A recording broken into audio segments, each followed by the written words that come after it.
eat a page for hours. Please. Kiss me. Greetings and salutations. This is Cage's Kiss, the ultimate Cage cast, where we discuss the life and masterpieces of the national treasure, Nick Cage. Also, we will be trying to glean any cagey wisdom we can to help resolve your life issues. I'm Donnie. I'm Linda. And I'm Adrian. Today, we will be reviewing his first gig as a possibly coked-up Nick Cage, or Nicholas Coppola rather, in Best of Times, as well as his silent but powerful appearance in Fast Times at Ridgemont High as Brad's Bud. Oh, what cagey wonders await us today. Oh, Lord. There are some wonders at that. Yes. All right, given this is our first episode, there's a lot of background to go through, and I'm just going to try to power through it and get through it as quickly as possible. Before we begin, I gotta go and get ready for that. Okay. Oh, yeah, me too, eh? Alrighty. Power through it. Power through. All right. I opted for the unbreakable bottle. Bruce Willis one? You're gonna die in a puddle. Willis's kiss will have to wait for another time. But yes, power us through. Oh dear God. So, power through. Let me first say that I hope that all three of our listeners appreciate the research I've done. Because, as I've said before, I feel like with all this research, I stared into the mouth of madness. And in my very vivid nightmares, Nick Cage stared back. So I really feel like this may be less of a podcast about the national treasure that is Nicolas Cage and more like a documentary about the unraveling of a woman. Oh. So I've unraveled a woman or two in my time. Okay. By the end of this whole series, I may just be just a fucking mess. So we'll see. All right. So yeah, well, Nicolas Cage is like the leprechaun, you know. You can invoke him and such. But should you? Does he Absolutely. feature Jennifer Aniston? We can hope not. She's done better. She believes. All right, so powering through. Here we go. Okay, obviously I have to talk about the family. One of his paternal great-grandfathers was Francesco Pennino. And I just love saying that. So if I can, once again, Pennino. But not a panini. I'd like a lean cuisine, Francesco Pennino. Pennino. He was a composer from Naples. He was offered a job as a composer for Paramount Studios, but he turned them down because he didn't want his kids to grow up in Hollywood.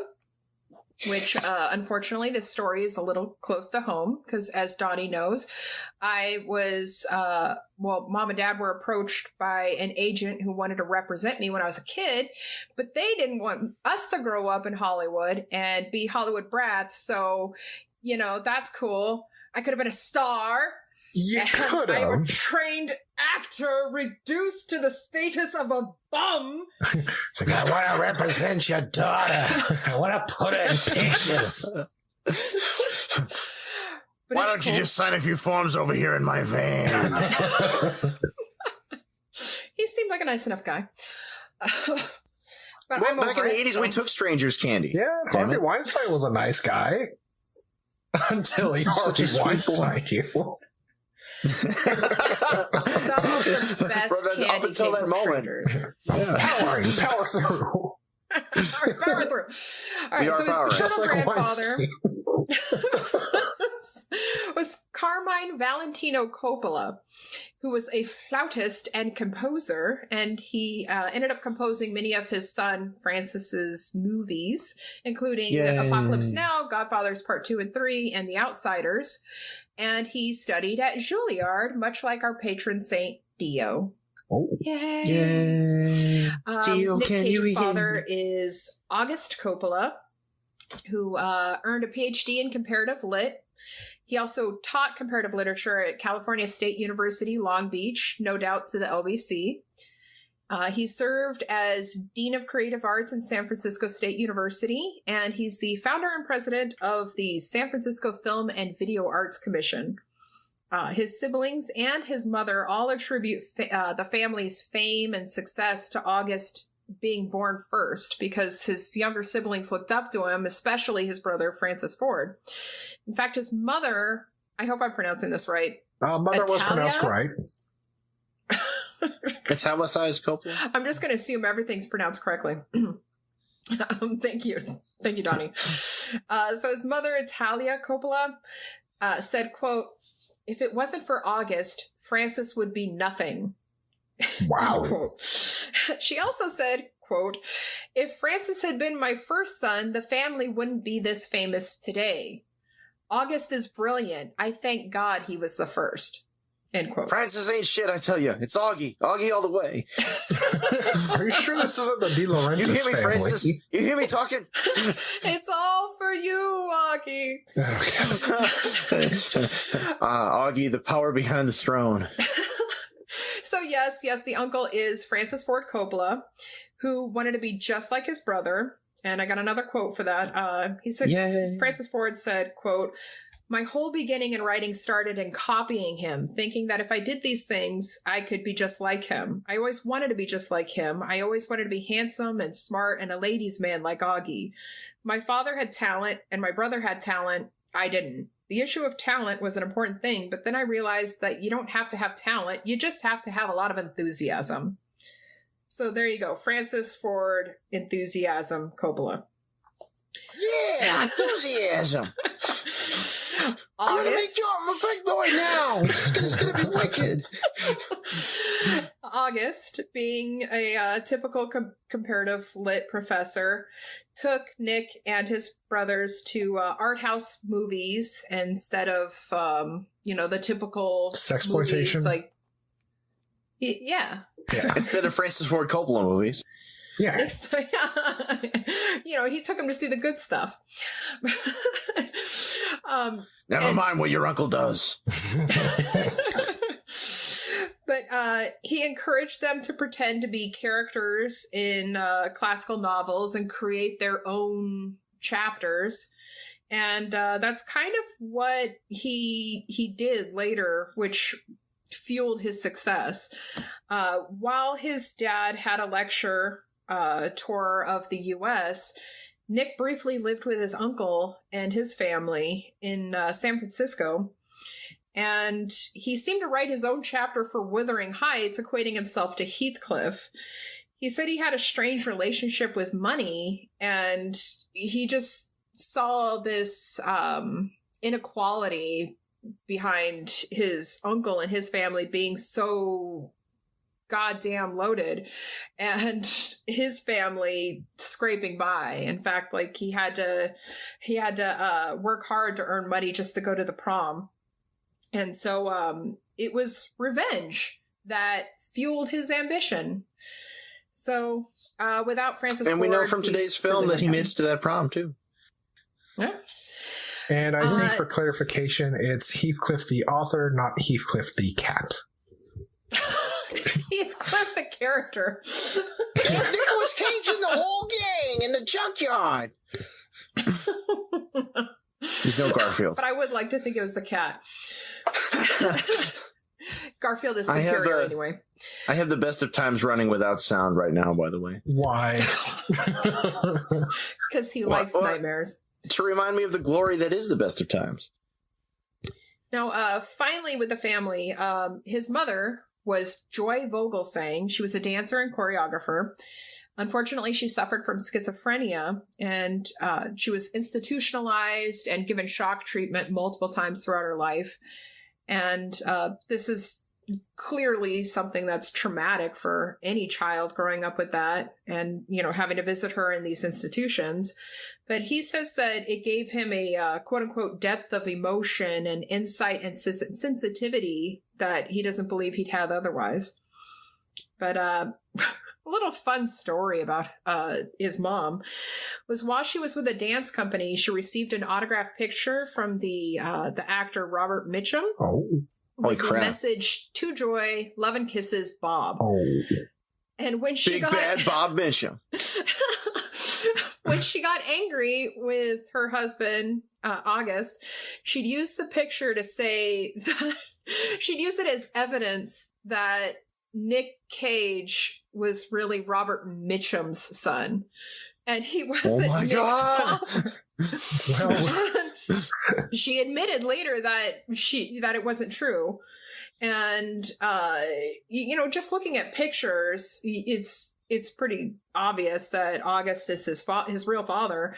But Nick Cage still says that it seemed to create like a rift and an edge between him and his father. So they always had that between them, and he was always looking for support from his dad and approval, but he never really got that. So does that give us our first recast? Like, what if Nicolas Cage had been in Night of the Hunter? Yeah. Story of right hand, left hand, leaning on the everlasting arm, pretty much. Your mother's a whore. My mother's a saint. Now, on to his origin story as an actor. He was bullied at school really bad by a couple bullies at the school. And so one day, he borrowed his brother's cowboy boots, put on some sunglasses and some skinny jeans, and he told them that he was Nikki's cousin, and that if they didn't leave him alone, he would beat them up. And they left him alone. Because they were really dumb. Well, they're kids. So, and there was another incident with a neighborhood bully who would beat him up and beat up his brothers. And one day, Nick had enough. So he decided to literally Hulk out and channel the spirit of the Incredible Hulk. He took off his shirt, screamed, and literally chased him off. He never bothered him again. Cage power! Cage powers activate. He discovered the power of acting, and the rest is history. Are you sure this isn't like Tommy Wiseau ghostwriting? Because it really sounds like how he did The Neighbors. Aren't they really the same explains person? Every Nicolas Cage performance ever, too. It's like, this movie's really scary. I know. Couldn't that be the most powerful thing ever, though, if Tommy Wiseau and Nicolas Cage teamed up? Oh my god. I know. Hells yeah. That could be the new Tango and Cash. I have been waiting 30 years for a sequel to that. Exactly. Oh, it makes me think of the Oingo Boingo song, "Who Do You Want to Be?" Like, he just decided who the hell he wanted to be today and just fucking did it. Well, you gotta admire but then it. again, everything reminds me of an Oingo Boingo song, so. Anyway, that's how I conquered my childhood. I just told everybody I was Nicolas Cage and they left me alone. That's true. And if you don't leave Adrian alone, I'm gonna beat you up. I'm my own cousin, Nicolas Cage. I'm Nicolas Rage.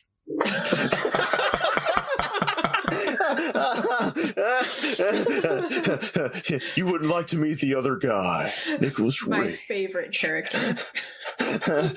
Yeah.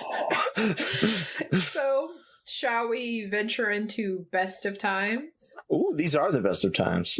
That was Remember. not the best of times. I literally, not figuratively, but literally hate you for this. I've watched it like probably 5 times now, so I should probably be institutionalized. I would suggest so. People really complain about me loving the Star Wars Holiday Special as much as I do, but at least that had redeeming qualities. Yeah, like Jefferson Starship. Yeah, they did just want to set the sky on fire. And be That's Arthur. right. Yeah. It is a cigar-shaped object.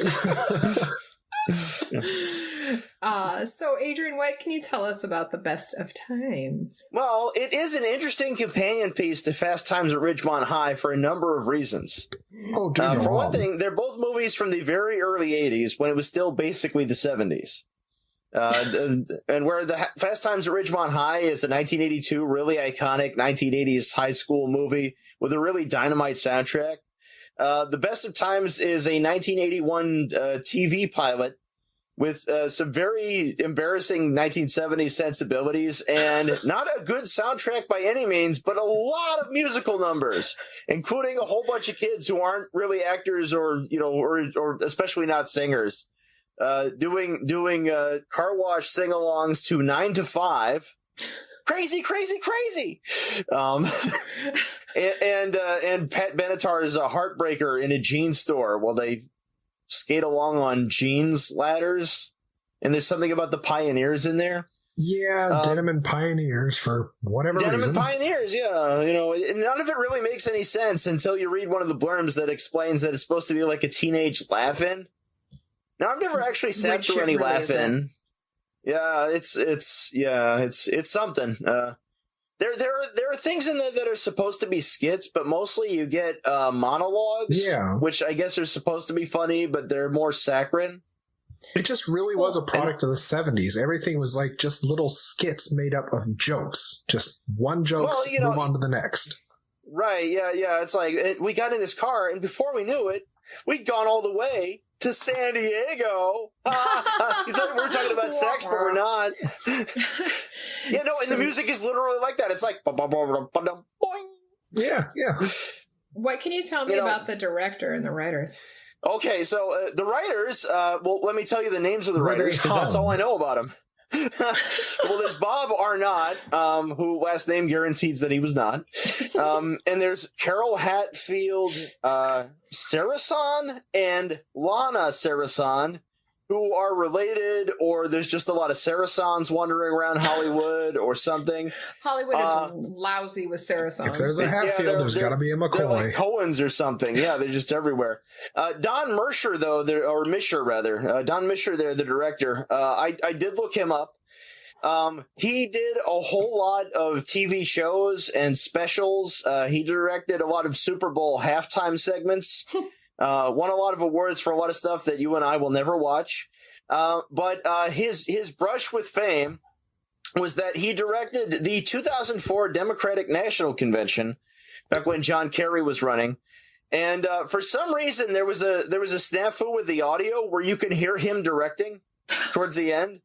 So you get him saying, balloons, balloons, cue the balloons and the confetti, more balloons.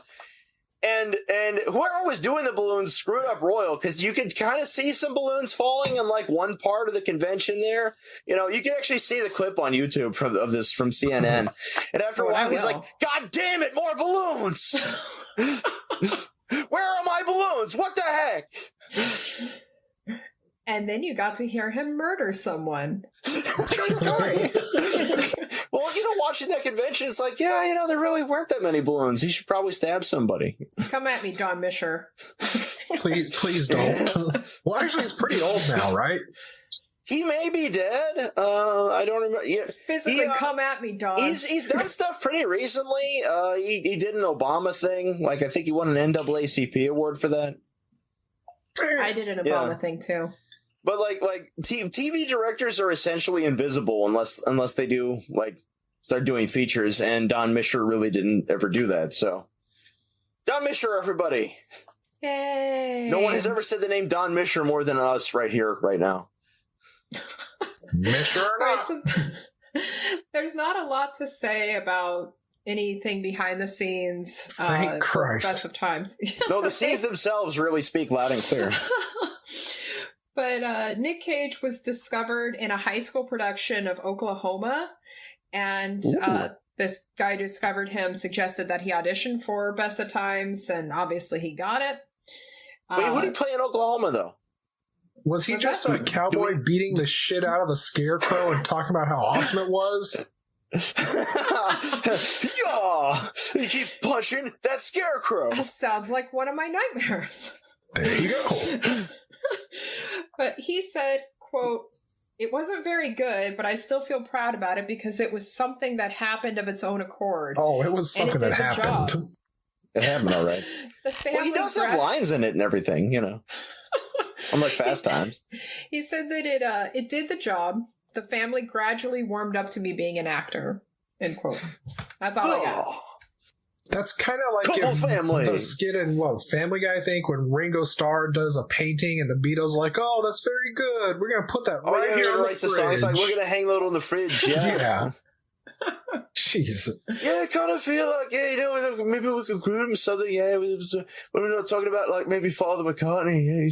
Yeah, but Dad's a happy sort, you know, so I'd like change the name. Yeah. Well, he kept trying to get work from his uncle, but his uncle was being a dick. Are we Talking in the car. Yeah, and then he let him be in Rumblefish. Yeah. Rumblefish. Now, I haven't seen Rumblefish, to be fair, but I read and saw The Outsiders, and, you know. And we will talk about that eventually. So, Francis was so good in the 70s. What happened? What have you guys to say about this show?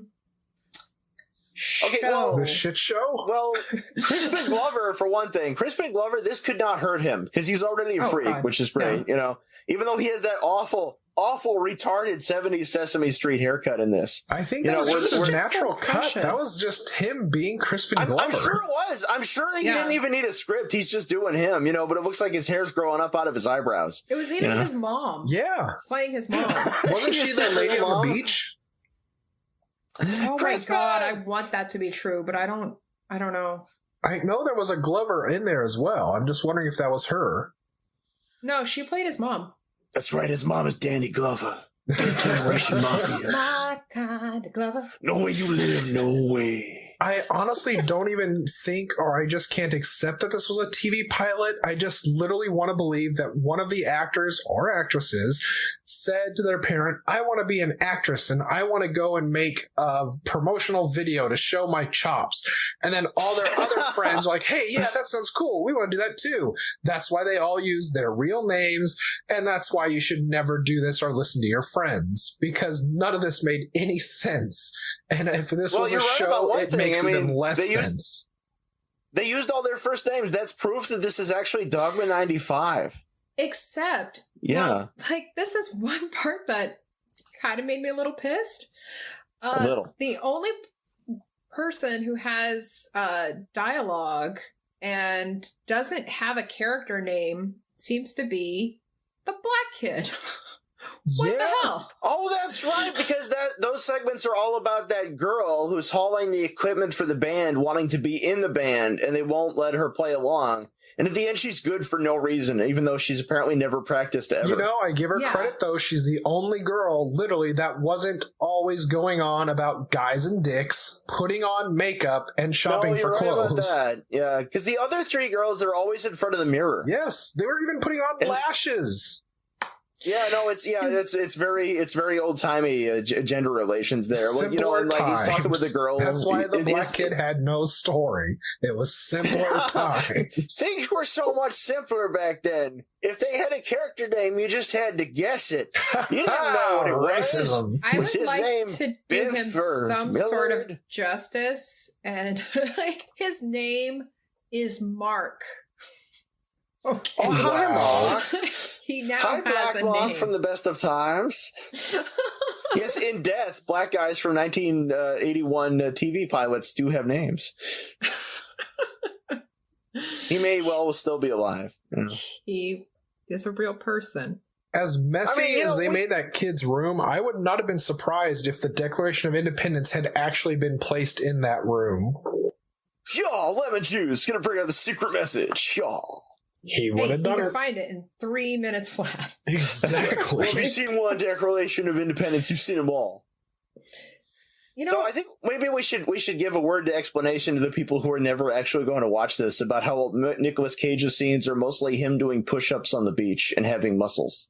And either being juiced up on steroids or introduced to sweet lady cocaine, because there's nothing to explain it other than that's just Cage. yeah, you And know, he has the with this, long 70s blonde hair for some reason, which does not feature his face very well because it makes his nose look enormous. Well, This whole like thing made me think of and I know we talked about this earlier, Adrian, like it was like an after school special. No, it is. No, And- it's everything that was intended for children before about 1984. You know, unless it was something theatrical release like Fast Times at Ridgemont High, you know, was like Sesame Street type shit. It was like films you watch in health class. It's like, I'm Steve Goodbody, and I'm going to tell you about your immune system and how not to get herpes because we don't have AIDS yet. yeah, Well, I kept expecting him to give Kevin steroids I or know. for Lisa to develop an eating disorder, and I was really disappointed when neither happened. I This just thing needed to become a PSA. Yeah. I just firmly believe this whole thing is exactly how a migraine feels all the time. This was like a visual representation of that in your head. Well, what are you talking about? It's so real though. These teenagers, they're so raw and honest. Like the part where the girls all talking about how there was a screw up in the scheduling of the locker room and they saw the boys' penises. Well, okay, how how else the is girl having was them, talking like- about her dreamy professor. Let's go back to that. Oh yeah, Oh, yeah, yeah. hey. If you don't shape up, I'm going to fail you. It's not what he said. It's the way he said it. Yeah, I as want she's his clam balls. jamming herself, thinking about her professor telling her how she's going to fail at life. Well, girls think of nothing else but, you know, like wrapping themselves around some dude who maybe their professor or may not be. Maybe the guys in the locker room. That's Maybe the lesson Idris here. Elba. You know, jogging along, eating a Twinkie, thinking about why am I not getting pawed by a guy right now? Oh man, guys are wicked hot. I can think of no other thing. Man. That's only when we're we're not running and eating. Right. Yeah, Bechdel test, y'all.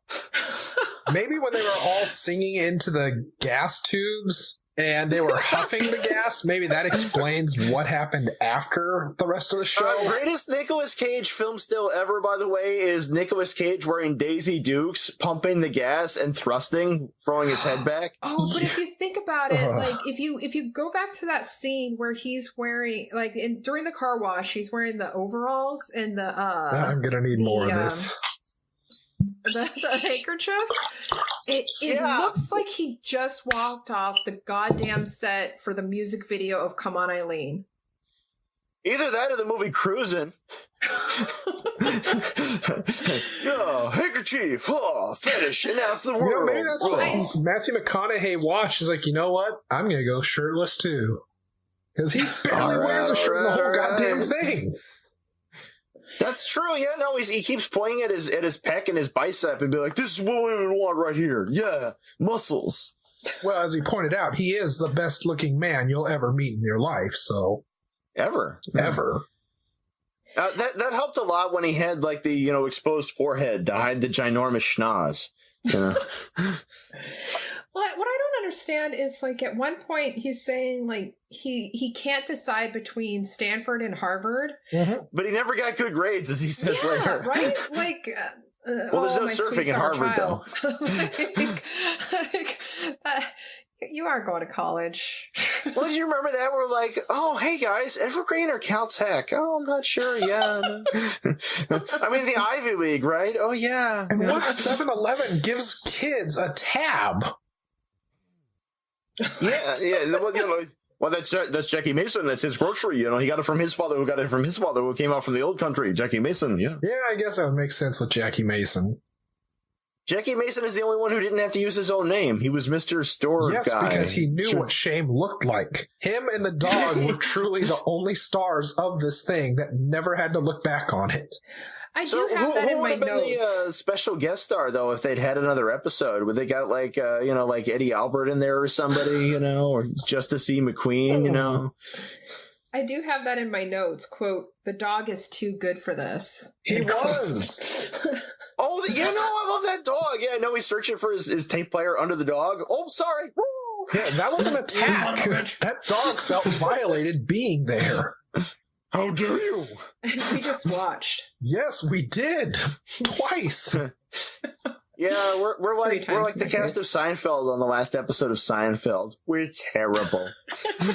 Yeah, I wanted an outside opinion, so I had Lucille watch this, and she laughed so hard at the beginning, but until I told her that the Charmin ad was not a joke. That was a legitimate ad. And then she Lucille realized that this was going to be your terrible. girlfriend from France. Yes, my French girlfriend. Mon Dieu, you have a girlfriend. She really exists. I actually met her. She does. I have no doubt that Donnie has a girlfriend. I've met Donnie girlfriends before. Sadly. Mostly just that one, you know. Donnie's old lady. I'm just saying that double life was kicking. yes.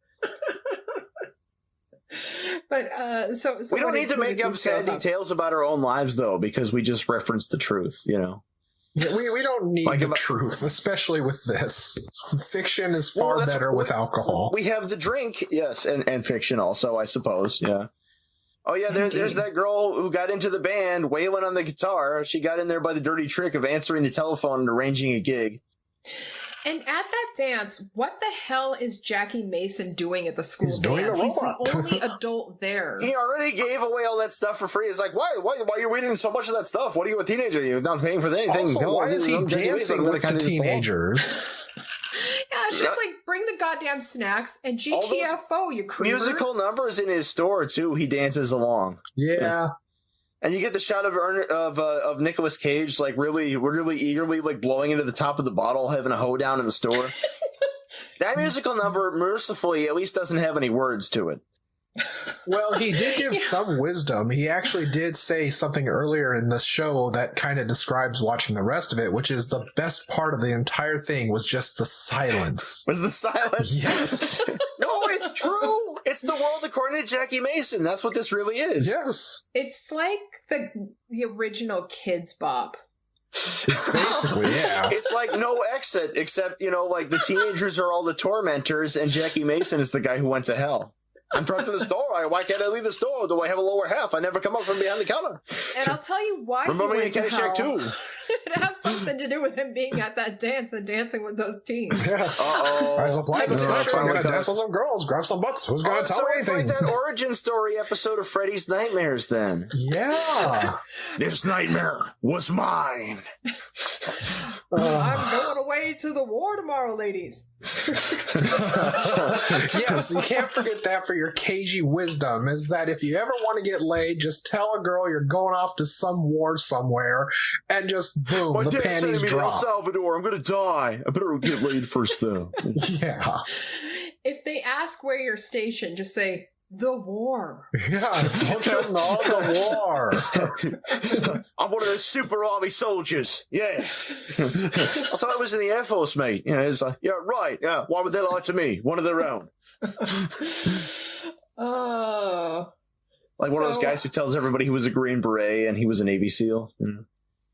If you haven't seen Best of Times, it is available in full on All 48 minutes. YouTube. Yeah, it is on YouTube, totally free. It's a lovely VHS rip. I would recommend watching it just to say you did. I would not. But unless you have a problem, you're an alcoholic, soul. or for whatever personal reasons you don't want to drink or do any fun substances, I highly suggest that you are not very sober or lucid for this. I also suggest that you're not cool. If you have standards, I would respect you not watching it. But if you're a Nicolas Cage completist, like apparently all of us are, then you are actually required to watch it. A couple times. There is no way to get out of it. I have nothing to do with Nick Cage. This is why it's all an experience for me, and I'm just taking it in as we go. I'm just saying, if you hadn't suffered it like the rest of us, you would have to turn in your Nick Cage card. Taking in Nick Cage. Let's not. Shall we move on to Fast Times? Yeah, the actually good movie that we're covering this time. You know, it's a good movie, and he doesn't say a word. It's just the most silent, powerful performance. Is it a coincidence? It might not be. And we go back to Jackie Mason's wisdom there. Yes. Like, hey, what's this with this? Am I going deaf? See, he took it to heart. He's like, wow, yeah, the silence. Well, especially after having to listen to some distorted secondhand talking heads, thanks to Crispin Glover. Yeah. It sounds like elephants. You didn't need to hear it because he was interpretive dancing the fuck out of the lyrics to it. everything needs to have some Crispin Glover dancing, even if Crispin Glover himself is not in it. You know, at least you can say his dancing hasn't changed. I mean, it's still as glorious as ever. To himself, he remains true. Maybe that's what all of our scripts have been lacking. Just Crispin Glover interpretive dancing. Like some Crispin Glover Buto in there. I think he's actually interpretive dancing outside by the mailbox right now. You don't need to summon him. He just shows up. He's like Robert Blake in Lost Highway. I just got these apples. I'm trying to sell them. I mean, you can take them if you want. I mean, don't hassle me or the cops. I'm not on dope.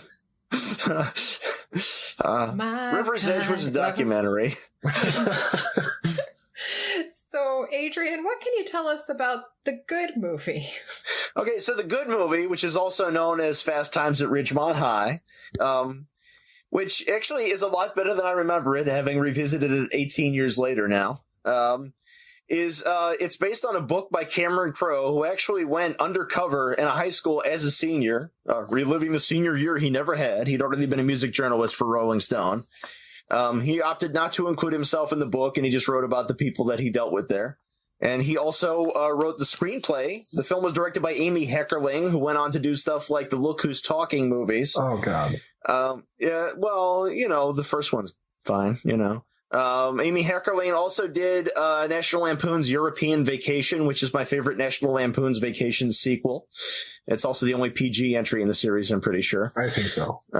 Yeah. Well. And later on, Amy Heckerling also did Clueless and a TV series adaptation of Clueless. I also did a TV series adaptation of Fast Times at Ridgemont High, which was just called Fast Times. And I think submarined her career by making that movie Loser with Jason Biggs. Ooh.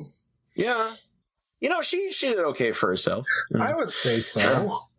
Although I do think that Fast Times at Ridgemont High was probably her best work. In that, you know, like it's like a lot of people look at it, it's like, oh yeah, it's one of those rollicking 80s teen comedies where people get stoned and get laid. And it's like, yeah, but it's also like based on like actual observation and journalism. So like there's like actual like non-cringy drama taking place there, you know, and like the emotions are actually pretty. It also kind of handled abortions a little more maturely too.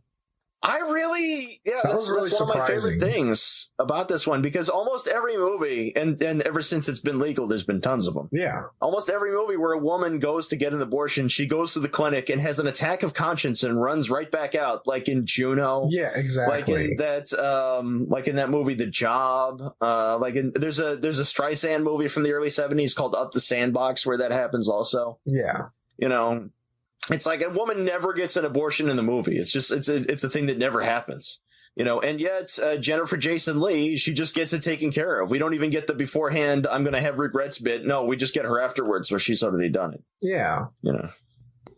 Just sapping this baby out of my puss and we'll be done with it. Well, man, you feel about abortion, it's like, shit or get off the pot. You went to the goddamn clinic, just get it taken care of. Or don't go to the clinic. You know, after she gets knocked up by Damone, you know. Fun fact. David Lynch was originally offered the movie, but he said it wasn't really in his wheelhouse. So we could have had Petey the Dancing Fetus. He was offered a lot of random things. He was offered Return of the Jedi. Yeah. And actually, so was Cronenberg. And they're probably the two worst people for the job. Just because they're both too good, you know. I mean, Fast Times is awesome, but it is awesome. Yeah. God, how badly do you want to see the Lynch directed version? Well, think about it though. I want to see it pretty goddamn bad. In '82, there's only 2 David Lynch movies. There's Eraserhead, which people probably just wrote off as an experiment, and there's The Elephant Man, which compared to David Lynch other movies is a fairly regular drama, period drama. Yeah. You know, it's great, you know, but it's like it's almost atypical of him. You know, like you could see it being done by somebody who wasn't him. You know, so they're like, holy shit, look at this guy make this big mainstream movie after doing Eraserhead. So they just wrote Eraserhead off. They're like, hey, look, hot property. Yeah. Well, a little background on it. Nick actually auditioned for the role of Brad, but and he was the only actor in the cast who was under 18. He lied about his age. But some sources say that he didn't get the role because the producers found out that he lied about his age, and you obviously can't have somebody underage in this movie. Yeah. Back then, they didn't care as much, you know. But then other sources say that it's because the improvised parts of his audition were just too goddamn weird. Yeah, it's like too dark. Yeah. I mean, either one is believable. Well, yeah. Well, just picture it: Nicolas Cage, you know, mopping the mirror that says "Big Hairy Pussy" on it, saying, "You know, we've been going together a long time, and I'm a senior now. I need my freedom." You know. Yeah. I'm going to the war. While bashing his fist into the mirror, going, "Fuck yeah!" I am his father. I am his father. Well, I mean, you know, Judge Reinhold, you know, that guy's got nothing to be ashamed of, you know, or at least early 80s Judge Reinhold, you know, like, because he'd been in Beverly Hills Cop. Well, you know that Beverly Hills Cop was one of the highest grossing R-rated movies ever? It was one of the 3 highest grossing R-rated movies ever. Like, it was made on a budget which today at least sounds modest. I think it was only around $10 million, and it grossed like a significant portion of $1 billion 1980s dollars. Wow. Yeah, which is insane. I mean, you know. But I thought 1980s dollars weren't real dollars. No. They were Ronald Reagan was in charge. They were using monopoly money. So, there you Nick go Cage again. said that he'd watch Sean Penn and try to get ideas because he was, quote, so good and so confident. And Penn went method, too. He made everybody call him Spicoli. Yeah.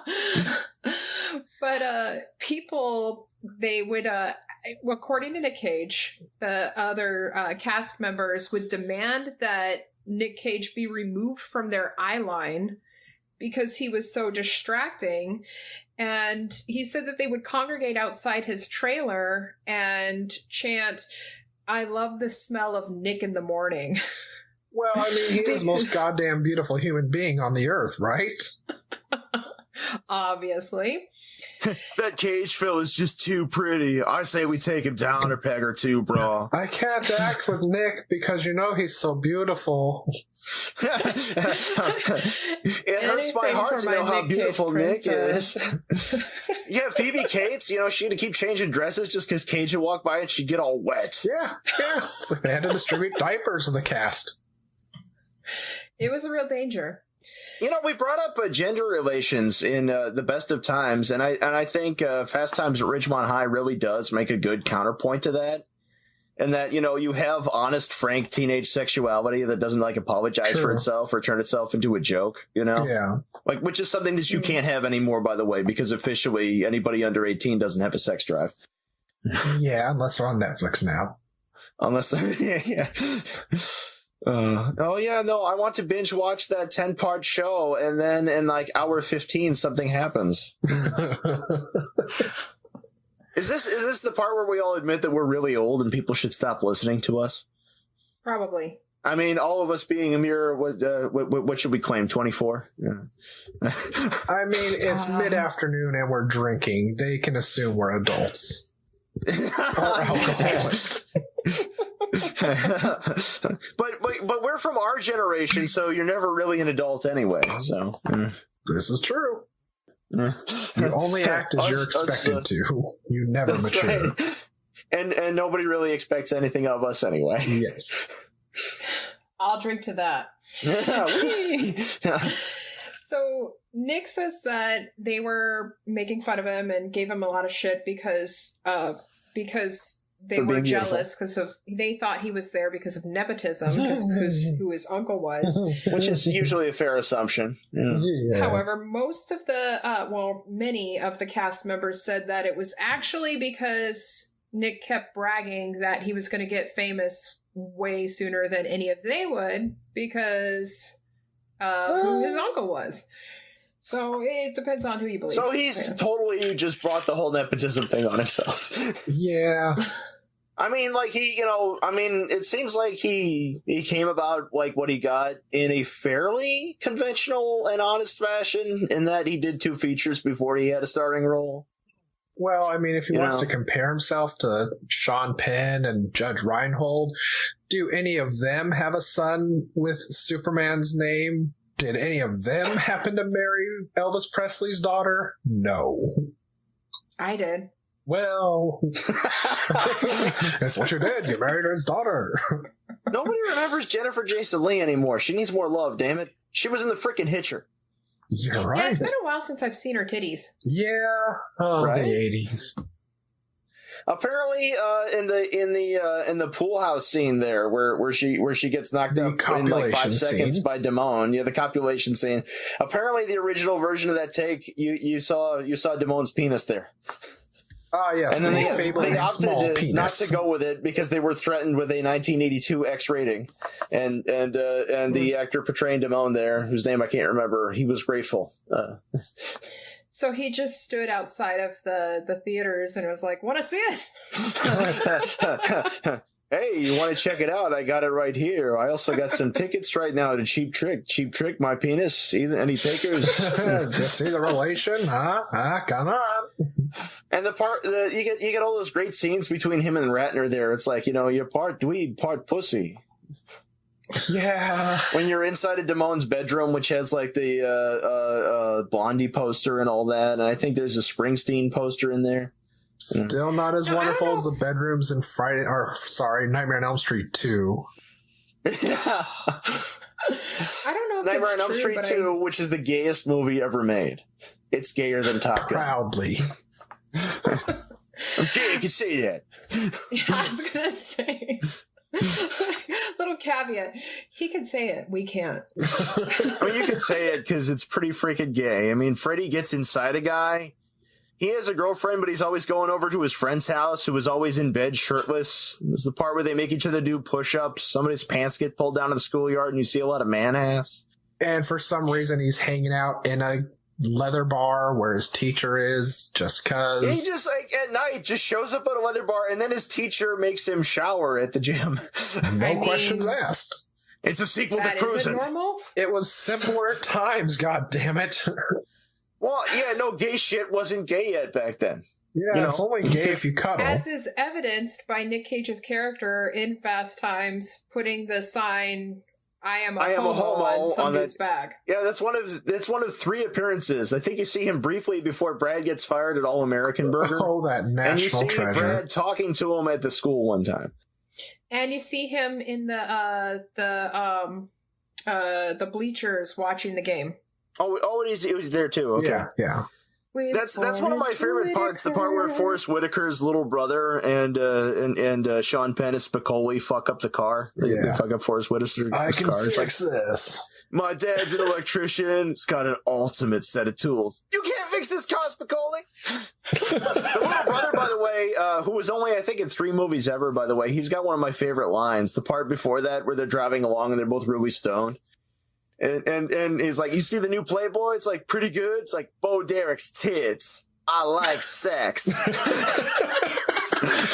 that was the scene. It's like, oh, I bet he does like sex. All right. It's like, I remember sex. I like this movie. I too remember sex. It's relatable. Yes. Yeah. Kind of. God, that was such a great soundtrack.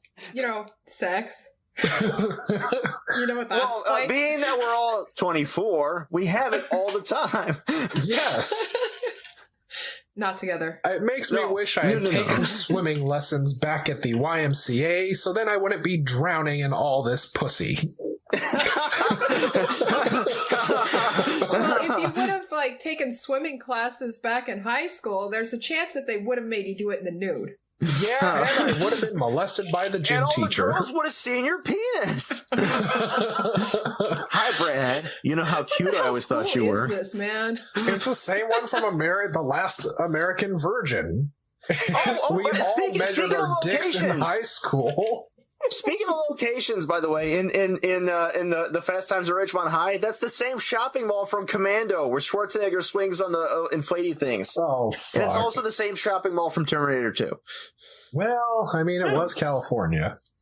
Damn right. Wait, was it also the same one used as the, was that La Puente, the one in Back to the Future? Yeah, that was La Puente. It may have been. It was used in quite a few. I mean, any LA area mall is going to get a lot I of use. looked it up.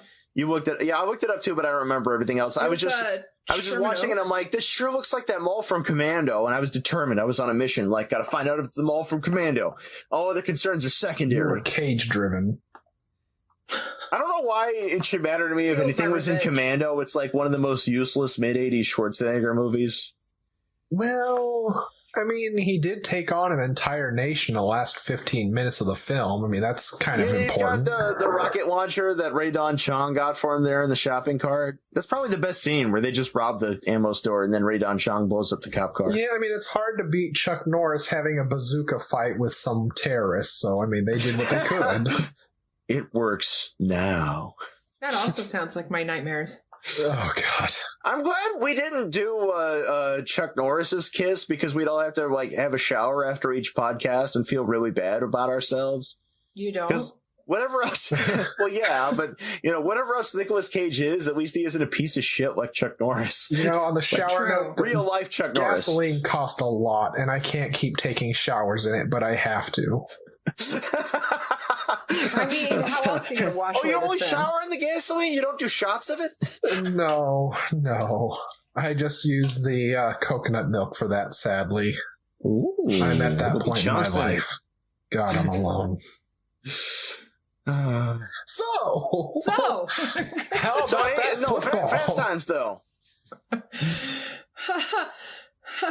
No, I had not seen this movie since 2000. I think I was literally 18 the last time I saw this movie. Oh, wow. And when I saw it, I never thought it was a bad movie. I always thought like, yeah, pretty standard, 80s kind of teen comedy thing, and I never thought like too much of it. But like, I've spent the last, I guess 19 years now watching movies that were much worse than this. So it's improved greatly. Yeah. I mean, yeah, if you're used to watching just utter, complete shit, and you can start to appreciate other things. Well, sometimes, now, to be fair, I honestly do seek out bad movies quite a lot of the time. But Likewise. watching bad that's our whole movies college years, isn't right? really necessarily about a choice, though. It's like, if you watch enough movies, inevitably you're going to run out of good ones. Yeah, which kind of brings me back to something that really just bothered the fuck out of me with Best of Times is Nick Cage trying to give a serious talk about this is our life now. We have to think about war because it's going to take away 4 years of my life and that's going to really ruin things. And then goes from that serious moment to, just tell a girl you're shipping out and she'll totally fuck the shit out of you. It's like, he had a moment there. It was almost a for real kind of PSA teen drama thing, and then it completely wrecked it. It was almost something he touched on called acting. Almost, yeah, no. You see him there, with his typical Coppola enthusiasm, Yeah, which again makes me think this was just a reel for them saying, "Hi, I want to be an actor. Please hire me." And for two of them, it totally worked out. Too bad about the rest of them. Yeah. Like Kevin Cortez, who's frozen on my screen right now, being the John Denver looking kid with the glasses. Like, he wasn't bad. He could have done things. Kevin with a C who never gets laid. Yeah. He asked the telephone operator. She's like, deposit 25 cents. He's like, hey, operator. Well, I was wondering if you'd want to go to a dance. And she hangs up on him. It's like, does that mean I get to keep my quarter? Yeah, but he's not desperate because he was offered a dance with a 10-year-old. He's like, fuck you. He has standards. Oh, Jerry Seinfeld points avoided. The 80s. But I think there was a solid second there where he was thinking about it. Yeah. That's that's kind of a decent gag, though. Oh my God, you're a 10? Oh, you are 10. Wah, wah. Well, How do you... Sorry. Oh. Well, I was just going to add as well that I've never in my life known until this show showed me that buying jeans in the 80s was sexier than it is today by far. Yeah, apparently you just go to the jean store with your whole bunch of female friends and they all try on tight jeans and then they molest Crispin Glover. Yeah, who which puts is on a what I cowboy meant. hat. Every time I go and try on some Arizona jeans, there's Crispin Glover trying them on, just smiling like you wish you were me, and he's getting felt up by everyone in the mall. Yeah. That's what I hate about going to the mall is that you're obligated as a woman to go find Crispin Glover. Yeah, he's like, come on, It's guys. so tiring, again, too, having to really. do all those dance numbers, every time you go to the mall. Yeah, you gotta do your cardio. Whatcha? Dreammaker, don't you mess around! Oh, Lord. There's On the 3 upside, you get a Panatars at handful of Ridgemont Glover. High. Yeah, and on the upside, Fast Times at Ridgemont High did not have nearly the amount of Dutch angles or overalls, let alone suspenders, that Best of Times had. I appreciate their restraint, yeah. Yeah, it was starting to look like an Oshkosh Bagosh ad. They had Tom Petty in the Heartbreakers American Girl. Therefore, Yes. Silence of the Lambs is a sequel to Fast Times at Ridgemont High. Oh, The proof gosh. is irrefutable. I would not debate that. And it closed with Oingo Boingo's Goodbye, Goodbye. That's Oh true. yeah, no, and there's and you get you get some freaking what's his name from the Eagles there. I know what's his name from the Eagles doesn't narrow it down because they all had solo careers. No, and I can't help. Only name that's coming to mind, and I don't want any shit for it, is Dan Hammond. No, it was Joe Walsh. It was Joe Walsh. Like, don't let nobody tell you that there's nothing to do. It was a lesser Joe Walsh. And of course Joe Walsh. everybody remembers the scene with Phoebe Cates there and Judge Reinhold with the moving in stereo by the cars, where she's getting out of the pool and he's fapping. Oh, I thought you were going to mention when she caught him jerking off. Yeah. but No, apparently, fun fact though, when he did that scene, he was really using jerking a it? large dildo. No, he didn't have his dick out. He had a huge dildo. So apparently, and she saw it, and apparently her reaction is, quote, genuine. Like, that's a look of revulsion. I don't know why you'd have a look of revulsion when presented with a magnificent dildo, but, apparently that's how she rolls. Yeah. But does that mean he carries the dildo with him where he goes?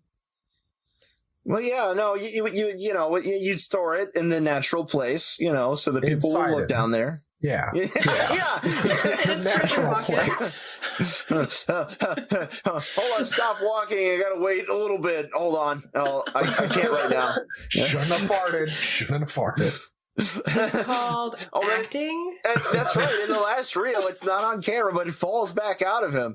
And then Sean Penn in character says, "All right, Hamilton." That might explain Totally why his awesome. part was cut so short in Gremlins. That's got to be 10 inches if it's an inch, man. Yeah.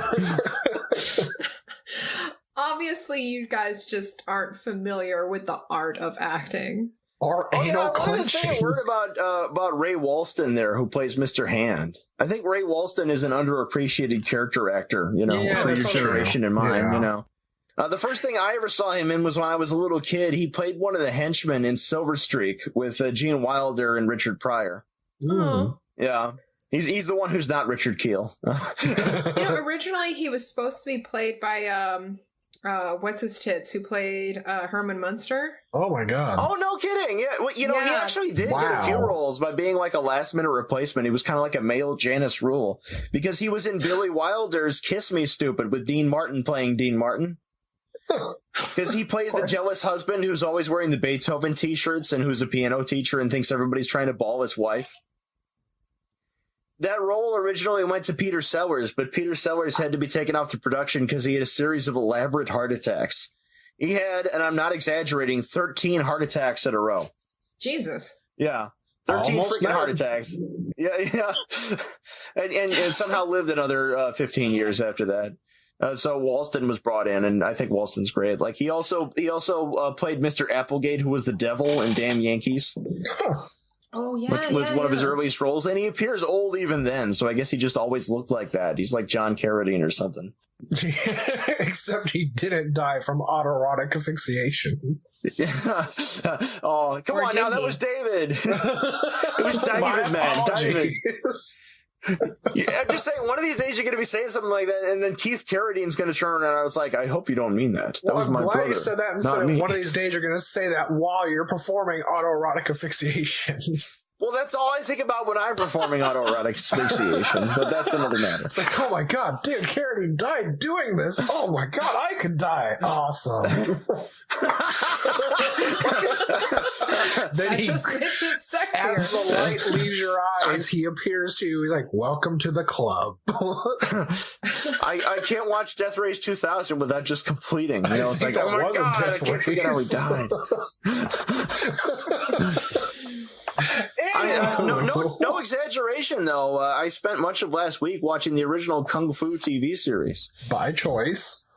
By choice, which has nothing at all to do with Nicolas Cage. Yeah, well, that's kind of Fast Times at Ridgemont High too. Yeah, which is fine, you know, like whether or not he'd been in that movie. I mean, it's a pretty sweet movie. Yeah, but again, his performance was like Vader before they had to actually voice him saying no to the Emperor and to killing his son. He just had nothing to do but look, stare intently, and you got it. Yeah, no, he's got that intense stare, you know. It's like kind of like they got the eye circles, you know. It's like, yeah, I'm freaking out. The casting director right now, my performance is just too dark. Whoa. Yeah. So as it turns out, it's Fred Gwynn who played Fred Gwynn, that's his Munster. name. Yeah. That would have been a very different movie if Fred Gwynn had showed up in Spicoli's bedroom. It's like, I know. We're gonna learn some. What about the Pattern Amendment right now? Yeah, we're gonna talk about the American Revolution. And by the way, Sometimes that is better. nobody goes on that road no more. The soul of man heart stonier. Every time I want to go a down Easter accent, Fred Gwynn's the one I go to. Right? Yeah. And again, a different time. You had a lot kid. of people in Maine don't even talk like that anymore. Like, what the No. hell? Don't they know that that's what Pepperidge Farms is? Yes, but again, it's like, look at this time. You had a girl with a picture of her fucking teacher by her bedside, and then in Fast Times, you have parents not giving a shit that an old teacher is coming over, like, I want to talk to your son in his room alone I love this for shit a with couple Spicoli and hours. his Just shut brother, the by the way. door. Well, yeah, no, because you know there was no such thing as molestation back then. You know, you just say you had a funny uncle. You know? Yeah, you just had uh-ohs. Dad says have you're gonna be late again, you seen the butthole. documentary of Abducted in Plain Sight? I'd like to say a word right now that John Walsh is a psychopath and he's contributed nothing positive to society. Oh. Come at us, John Walsh. Yeah, come and get me, you son of a bitch. How old are they now? God. If he's not dead yet, he should be working on it by now. Just saying. Well, get busy or die trying. I'd like to take I just remember when I was a little kid in the 80s. Do not reflect ours. When I was a little kid in the 80s, America's Most Wanted would come on, and I'd be really disappointed that it wasn't Unsolved Mysteries with Robert Stack. I can understand that.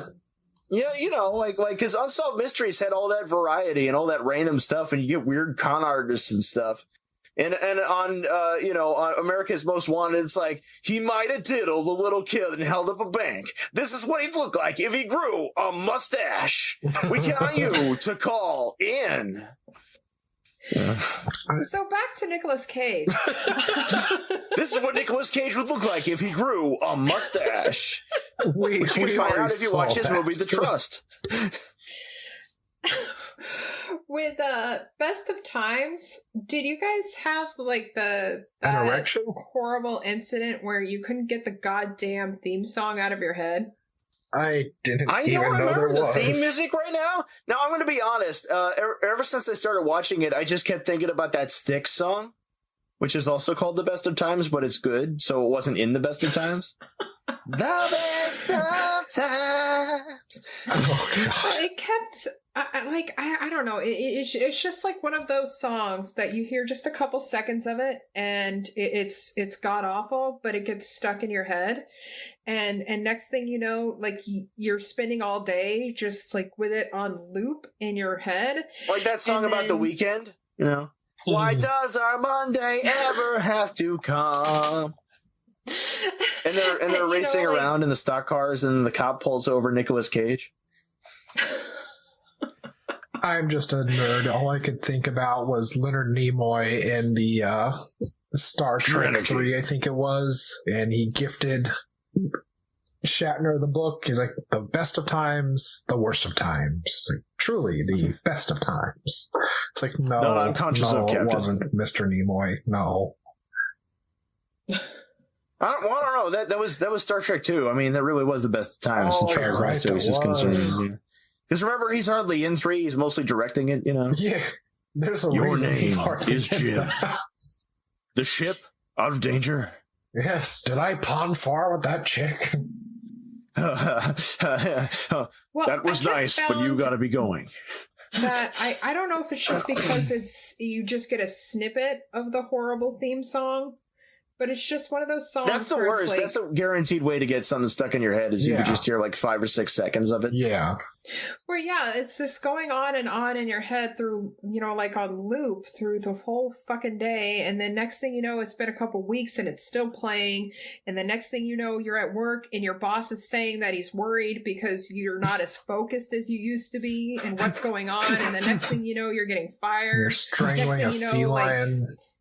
your sea lion, and next thing you know, your spouse is like, I feel like we don't have the same connection anymore, and why aren't we intimate anymore? And then you wake You're up and you're in a always- Payless and you're sniffing a pair of shoes somebody else just tried on. Smothering And next yourself thing in you know- peanut butter.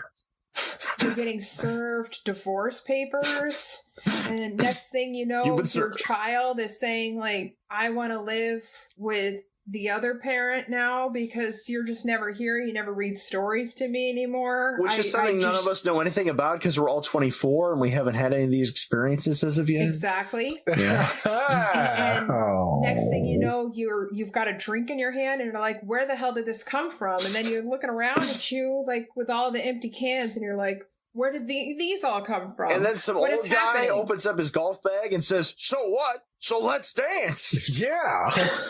This isn't my beautiful house. This isn't my beautiful wife. And next thing you know, you're like, why was he walking at that time of night on a bridge? He wanted to get hit. He wanted to get hit. And then you're just trying to sleep when it's time for lights out, and you're just closing your eyes thinking, will I actually dream? Well, but you also have to ask yourself, I mean, is there going to be a war? You know, this Probably. military buildup, like, what if we go to war with, like, El Salvador or someplace? And why don't we go to war with, like, the French Riviera? You know, where it's nice. Yeah. What about that, Dad? I have this bicep. You want me to go get killed, Dad, because I have a bicep? Are you jealous of me, Dad? Yeah? Oh, man. What about when you were in combat? Why don't you talk about that? You're making Mom cry. Also, I can get sex on some girl if I bring up this very topic. I'm a man in short shorts. Oh, God. Well, He it is. does He's take a wearing confident Daisy man. Dukes. So, Well, yeah, no, exactly. Like, he's an 80s man. He's not ashamed to cry. no, And it doesn't matter what he's wearing because that just proves that he's that much more a man. that's true. That's true. Tears are just He doesn't weakness need- leaving the body. That's right. So Well, for you know, Word on our that, though. face-off segment, how do you think these could have these movies or the movie and the show could have improved, or who could have done it better, or who did do it better? What do you guys By think? never having done the show. Fair, The fair. best of times probably should not have happened. I imagine if they hadn't got Cage, they would have got one of those up and coming stars who like girls had on posters and was on Tiger Beat for 5 minutes and that we haven't heard of now. Yeah. Like that Leaf Garrett guy or somebody. I submit to you that Best of Times would have been better if Nick Cage had been played by David Hasselhoff? I was thinking Madeline Kahn. Well, Did you see Rocky? I mean, He let's just be kept hitting honest. it Who wouldn't and be horny hitting for that? and then he got the blood all over his knuckles. Exactly. but yes, let's be honest. And besides that, I think that Fast Times would have. I think the only person who could have done it better, his character is Brad's Bud, Yeah. would have been. I'm gonna go with Alan Rickman. Well, Oh, most definitely. I mean, he's got the Because at that age, depressed he was fuck like my life 35. look. Most assuredly, you are a homo. Ha, ho, ho. Like, I wish I could be like Brad and leave this place behind. Hope you had a hell of a piss, Arnold. Honestly, though, I mean, Best of Times, and this is not bullshitting either. It kind of reminds me of Rudy Ray Moore's Disco Godfather, where if this show had come out a lot sooner, when these type of things were more popular, maybe it would have sadly had a chance. But it was like just done at a time when these type of things were dying out. And that's exactly what happened with Disco Godfather, where it's like, hey, we're still doing disco clubs while disco clubs are being closed down and no one gave a shit anymore. Yeah, well, I mean, I don't know. Do you remember the original Prom Night with Jamie Lee Curtis from '82? Oh yeah, yeah. That's a very, very '70s movie. You know, like they got the '70s vans with the shag rugs, you know, and they're wearing the tuxes with those weird frilly silk shirts. Oh yeah, you know. Like it was so popular that it was about not to be done anymore. Yeah, you know? I mean, it's kind of like watching a time capsule. This is like before the 80s became the awesome nostalgia that most people nowadays look at it for, forgetting about Reagan and AIDS and just looking at the fun stuff. I mean, if you look at media for most decades, though, it's pretty much the decade before until about the fourth year. Yeah. You know? Yeah. Because like, if you look at anything in the 1960s from before Kennedy's head got blown off, the shit's really 50s. Oh yeah, yeah. You know, you know, and you know, like the 1990s, a decade that we apparently have something to do with. You know, yeah. Like you still have some like really deeply 1980s styled stuff as late as 93 somehow. You know? But as far as who could have done his part better in, say, Fast Times, Jackie Gleason. In terms of like all the emotion and nuance that he brings to the role, you could have had Kane Hodder there playing him. You know, yeah, you know, throwing some kid's head into a deep fryer, no one giving two shits. Or whoever was stunt double for Robert Englund. What was Steve Guttenberg doing at the time? What was the Goots doing? What about Steve Buscemi? I think 81 is when we got the first Police Academy, so he may already have been too big a star. Yeah. If you want somebody whose career was quickly nosediving, you could have got Robert Hayes. Yeah. Robert Stack. Mr. Foley. Yeah. Oh my god, I would have killed for Mr. Furry being in that. Wearing an ascot, working the deep fryer. Oh my god. That could have been anybody back there. I have to say, by the way, I love the character arc of Judge Reinhold there as Brad Hamilton. You know, there were the bit where he's cock of the walk, you know, because he works at All America Burger and can get other people hired there. He's gonna have the epic senior year and dump his girlfriend so he can be free, and then ultimately loses the All America Burger job in a scene that we can all relate to. You know? His girlfriend preemptively dumps him. He has that terrible job at Captain Hook Fish and Chips, or you know, AKA Long John Silver's in real life. You know, yeah, no relation. And then he's rock bottom working at a 7-Eleven or a Circle K or whatever, and then only redeems himself by throwing coffee on a guy who's trying to rob the place, and then is probably fired because of doing so. You know, that's a funny thing that actually relates to real life retail experience that I have had. Oh yeah. When I worked briefly at Walgreens, I worked at Walgreens for 2.5 years. And when I first got hired there, they're very much pushing the company's official policy that if somebody waves a gun in your face, don't get your face blown off, just give them the money. You know, open the register, tell them about how you were opening the register so they don't flip out and shoot you, and just give them the damn money. You know, I mean, why wouldn't you? Yeah, no, exactly. It's just like it's like you know, like they don't want to get sued for you getting killed. Just give them the money. Odds are there isn't that much money in the register anyway. And then partway through my time there was the incident in Texas where somebody shot up the place, and a pharmacist had his own personal gun along because it's Texas and fired back at the guy. And the pharmacist, of course, was subsequently fired and then sued the company. And they must have done a thing where they settled out of court, because after that, Walgreens' official policy was, if you think you can take them, take them. Yeah, now see, the policy was suddenly like, don't give them the money. If you really think you can fight them, fight them. You know, I'm like, no, I'm not going to fight them. I'm going to give them the damn money. That's not my money. I'm not. It's like I sell people cigarettes and develop their crappy photos. I don't fight guys. Yeah, see, can have the money. That is a movie right there. And if you could take the whole thing, turn it into a movie about a guy who's just down and out on his luck. He's been out of all these jobs and he's been fired from one he's been working at for 15 years. Enter in Nicolas Cage, down and out, working in retail. Judge Reinhold is his boss and telling him that you can't attack these people. You just give them their money. And he has a total falling down moment where he just breaks loose and loses his shit.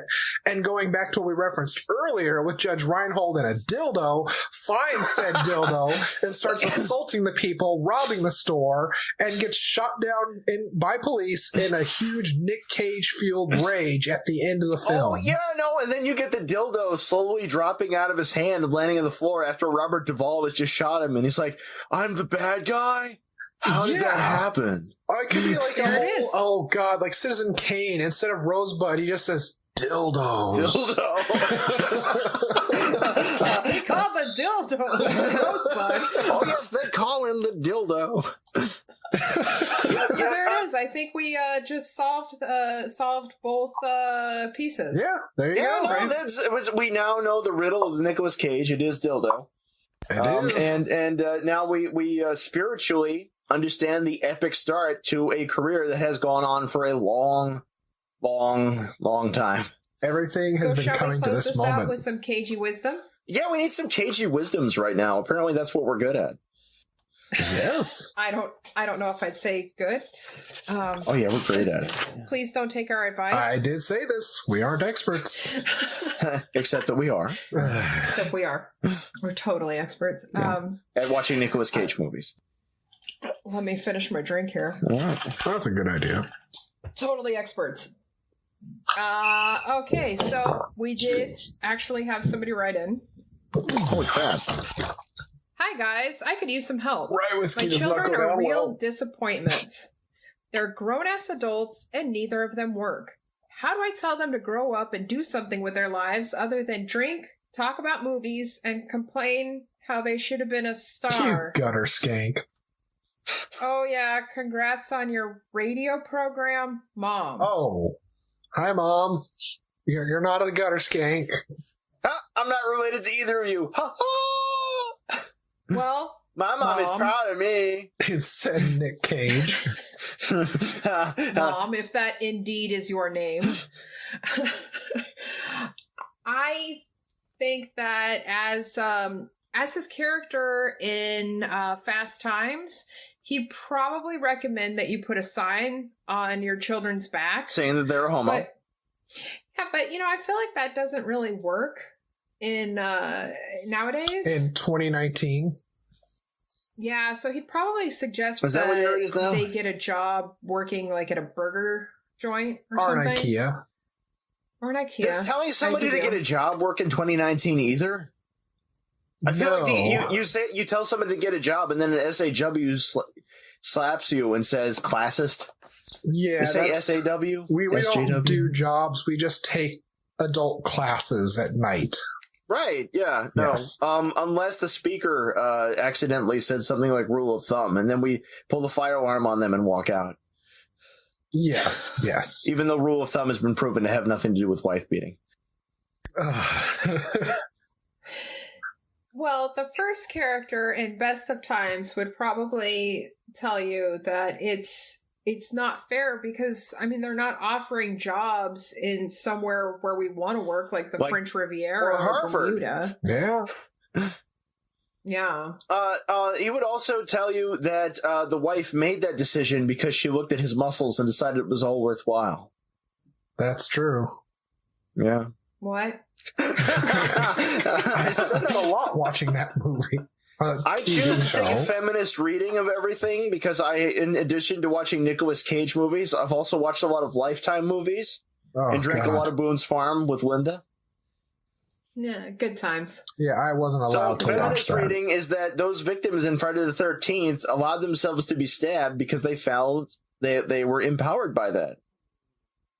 Sure, that works. And those girls in the best of times don't have to prove anything to our hollow masculine judgments, because if they choose to use their feminine power to put on makeup in front of a mirror and talk about driving to San Diego with boys and seeing their penises, we can't judge them for that. Yeah, fuck the patriarchy. Strangling a sea lion and making direct eye contact just to see their eyes go glossy is perfectly fine. That's what I do with my victims. Yeah, I choose to say they're not victims. They were chosen. Yo, Please. and I, only we could be. I like your place, Brenda. So there you go. Your advice is to be thankful that your children aren't serial killers. Or that we put you in a home.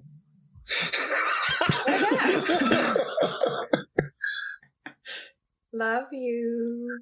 Keep giving us gifts. Yeah, podcast!